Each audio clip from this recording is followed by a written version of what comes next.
Hi, all. I'm Abel. I'm a third semester master student for film production at USC, and then I have my bachelor's in media studies from UC Santa Barbara. Uh, I guess just overall, I'm also kind of like a big fan of like anime and video games and all that. So I'm really excited to sort of see how we can sort of, how you said before, apply that to like teaching methods and all that. Like I believe they can be like have great value, but that specific one that's new to me, so I'm very much intrigued. I'm Talavan.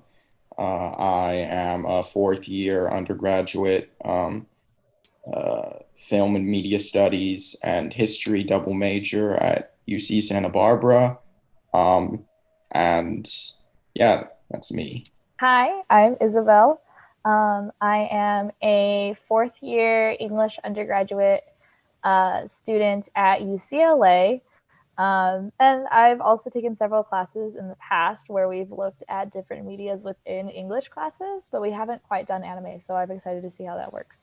I have a bachelor's in animation from Cal State Fullerton, and I love anime and manga, so this should be fun. And I'm Carlos. I'm no longer a student. I graduated earlier this year from film studies program in UC Santa Barbara, and been watching anime for the last 20 years of my life. So I'm glad to be here. Hi, I'm Christian. I have a bachelor's in film production, stuff like that. I've also been watching anime for most of my life, taking breaks here and there.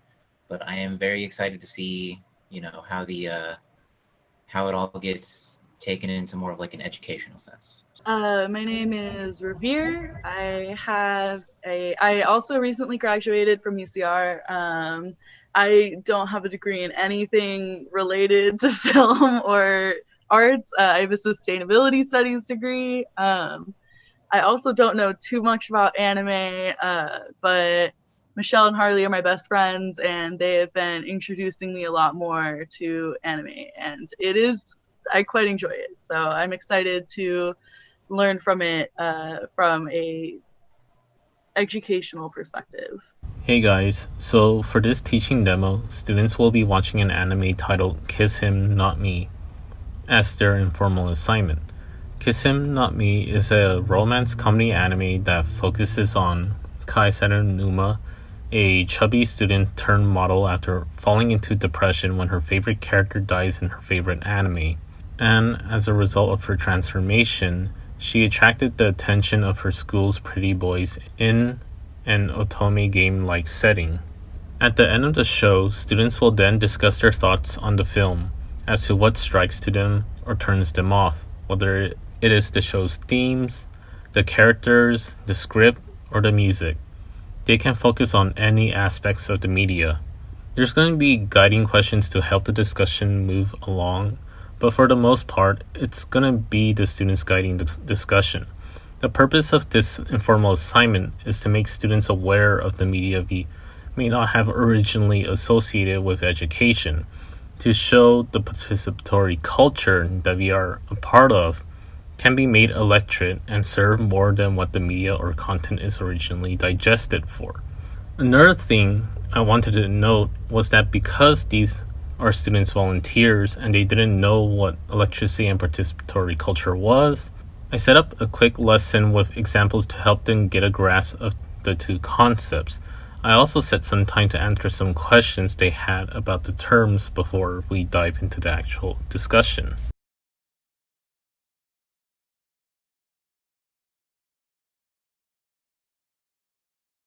I guess I'll just ask for you guys' opinion. So, what do you guys think so far?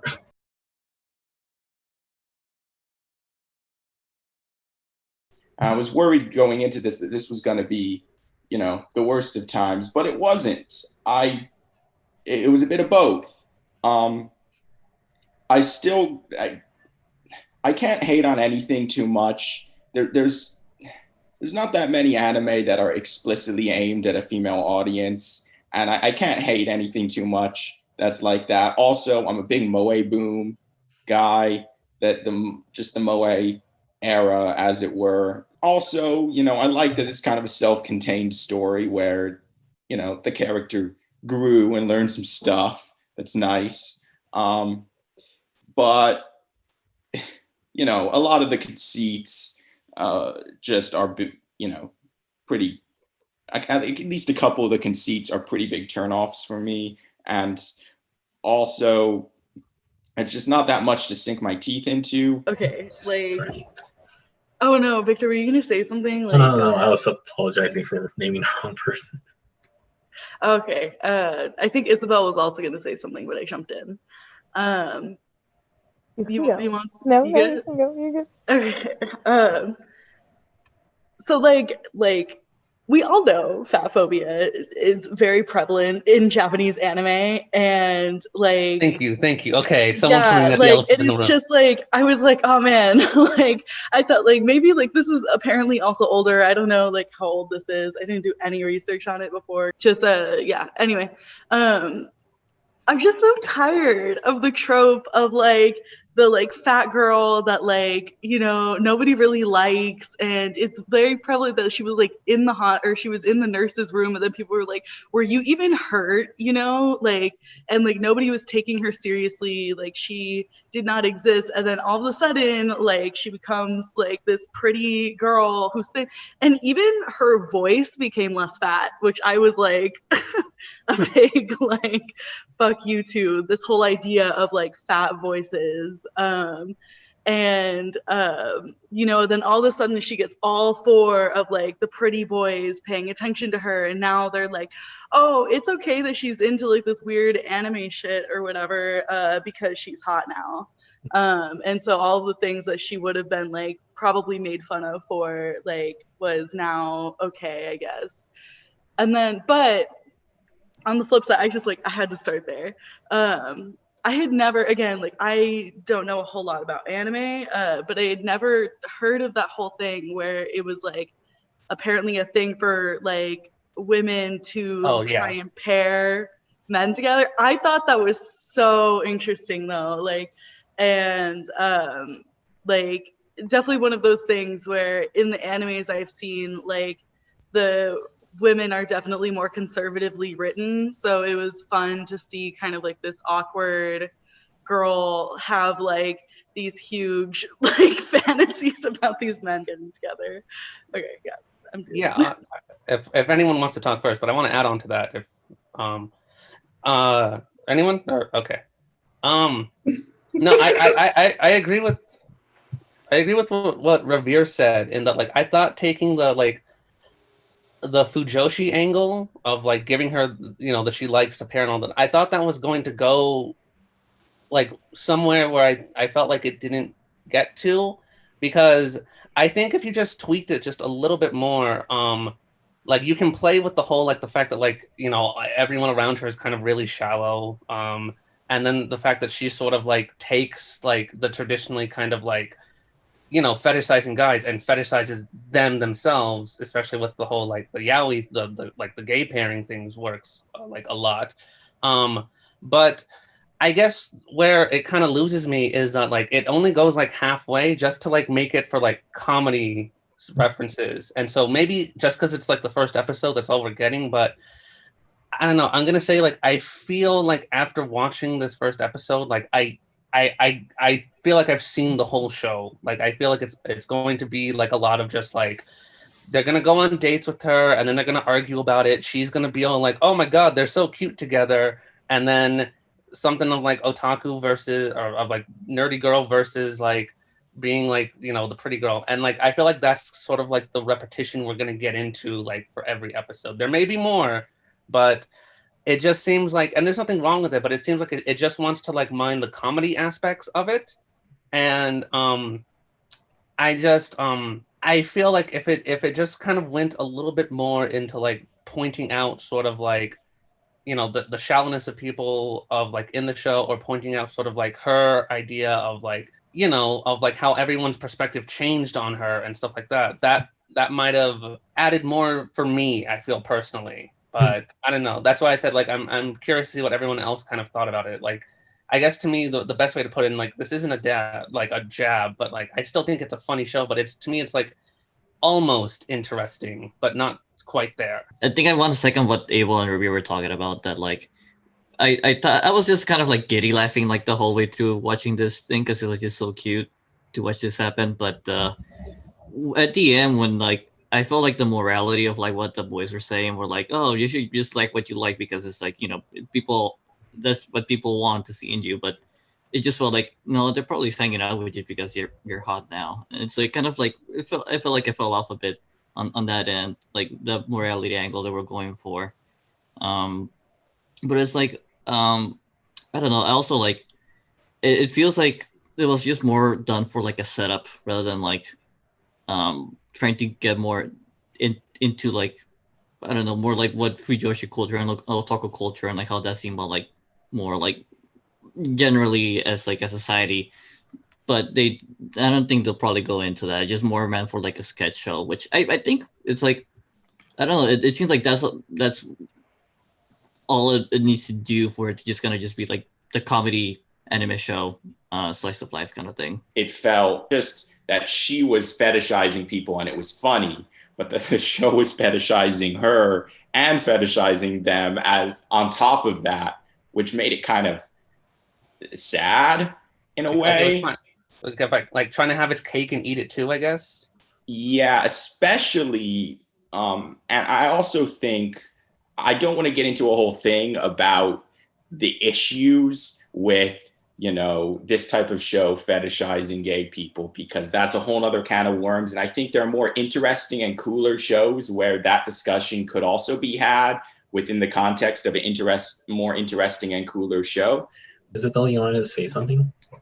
Yeah, so it kind of just seems like what everybody's getting at is this idea of the show attempting to do something, attempting to say something, but not quite managing it through its actual portrayal of things. I kind of wanted to comment on what Revere talked about earlier, the aspect of her being so fat going to so skinny, and that definitely feels fat phobic. But I don't know, trying to think of the show as geared to women is interesting because even the way she gets super skinny is kind of super unrealistic because she stays in bed and starves herself for a week, and she goes from there was a moment, and it was very small, so I almost wonder if this is established or was just a joke, the fat phobic joke going on, or if this will actually come in later on in the series. But when they order food, she does order an apple pie for lunch. I get it. She was fat, so she has like fat people have it. Eat unhealthy. But if that's a thing that she maintains, and then she does end up actually gaining that weight back, it would be very interesting to see then how the boys interact then, and then that would probably go with the show, kind of what the show was attempting to do with a whole Fujishi thing. But I don't know. I haven't seen the rest of it, and it very much could have just been a joke that was just left there and forgotten. Oh. I was just going to say that, like I said, I didn't do any research, and that was kind of purposeful. I kind of wanted to just, like, not know anything walking into it. I also don't like doing research. But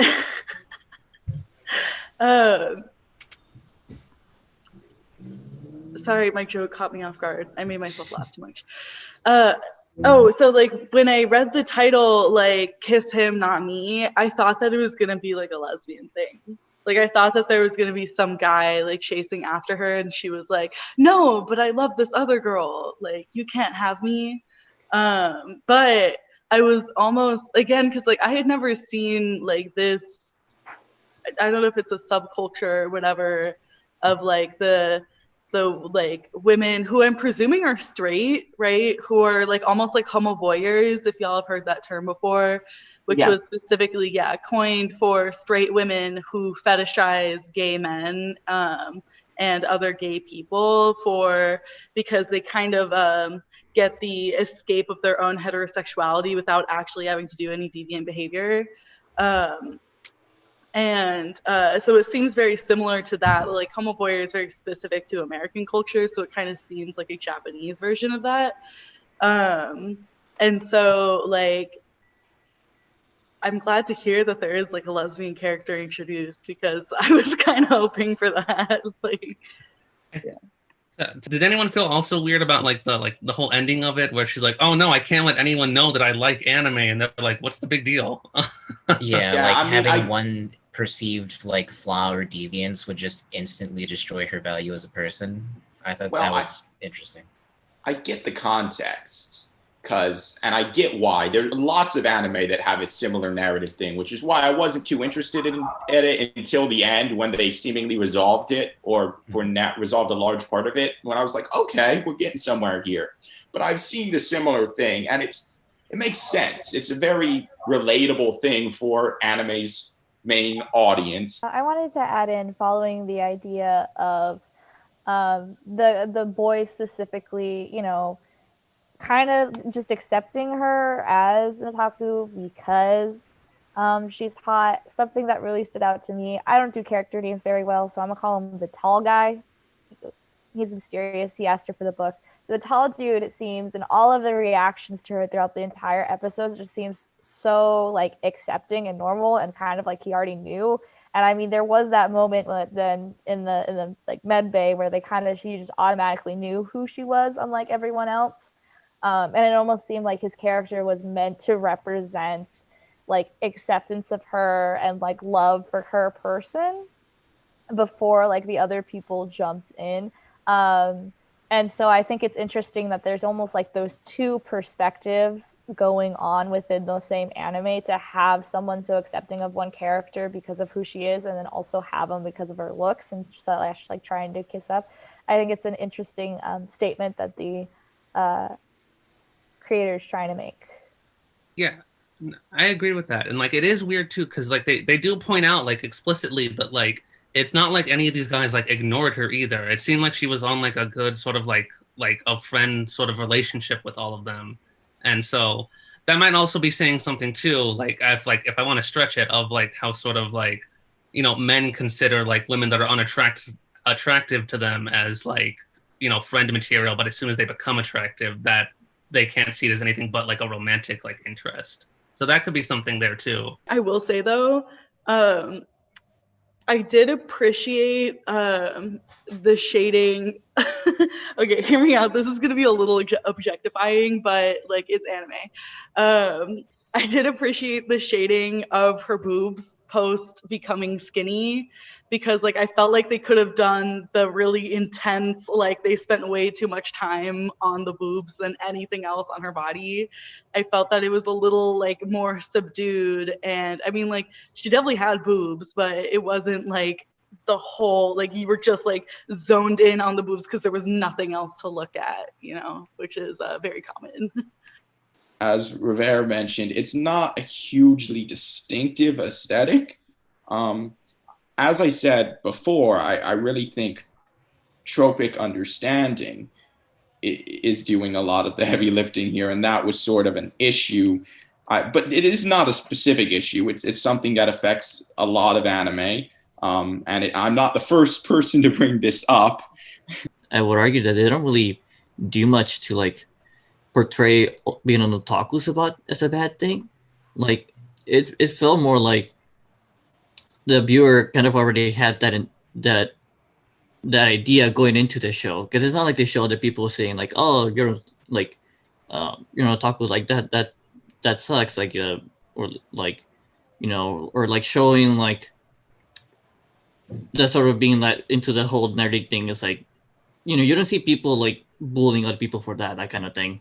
And you even had like her friend also being like into like her Fuyoshi fantasies, the main character's Fuyoshi fantasies, which is like, you can see that this is kind of like a warm world in that sense.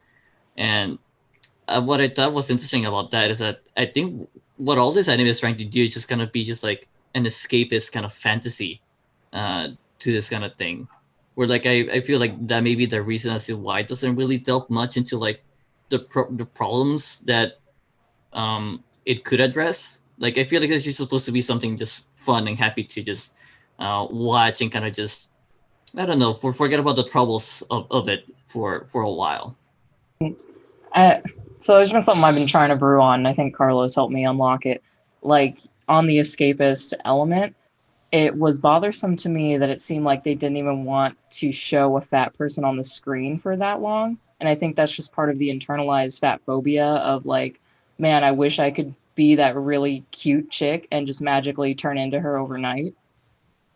Which, yeah, is just, I feel like contradictory to what the show is trying to set up, which is that they'll like you for whatever, like you're into anime, whatever. But there's just a lot of better ways of executing that, I think, overall for the show that could have made it more interesting, which would have just been, don't give her a magical girl transformation, like, with no explanation.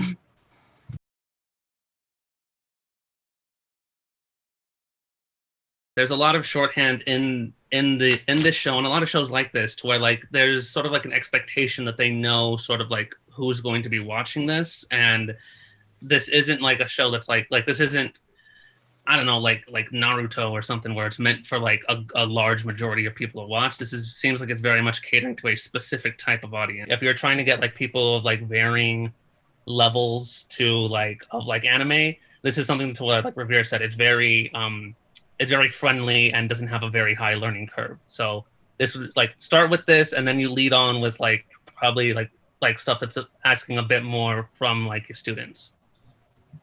To add on to the introductory point, I really think this works really well too as well, because it kind of uses a lot of phrases in anime culture, from like otaku to otome games to the word I can never pronounce.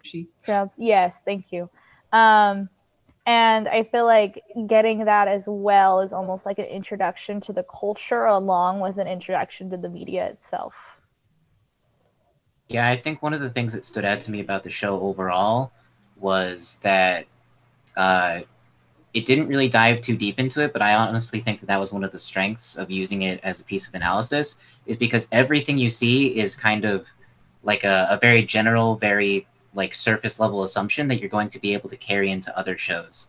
I don't think that it would make sense to start with something that's more deconstructive of the genre or the subgenre or any of the themes, until you use something like this to like really show people what like the surface level expectation of anyone making or watching this kind of media is, like, you know, getting them on the same ground level. Yeah.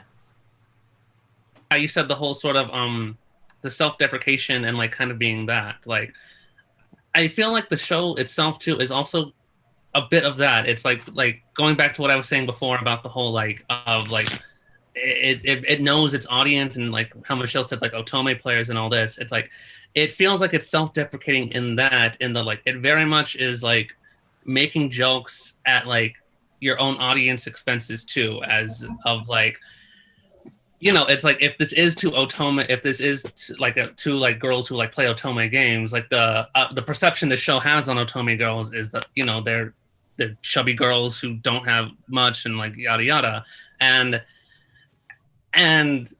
I feel like the show was something that like was kind of like embraced by that kind of audience. So it says something else about that kind of like that self-deprecation that the show itself has, of like it doesn't think very highly of itself to begin with too. And I don't know if that could be like if that's part of the joke, or if that's sort of like a coping mechanism in and of itself. Like it's very ironic, I guess, in the sense of what it's trying to do. And I think that's part of why it's like, to me, like it feels like it's going halfway, because it wants to say something, but it still doesn't want to like critically look at itself, and it's a little too scared to do it. After our discussion was finished, I decided to ask for some of their feedback on how I could improve as an instructor and how I could improve this informal assignment.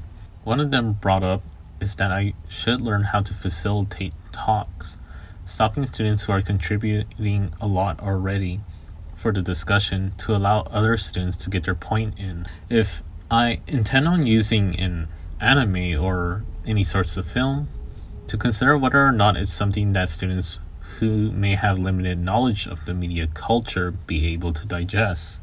Everyone seems to have enjoyed the discussion, and it definitely was a fun and learning experience for someone like me who lacks the teaching experience. Anyways, thank you all for watching. This is Victor Chiv signing out. Goodbye.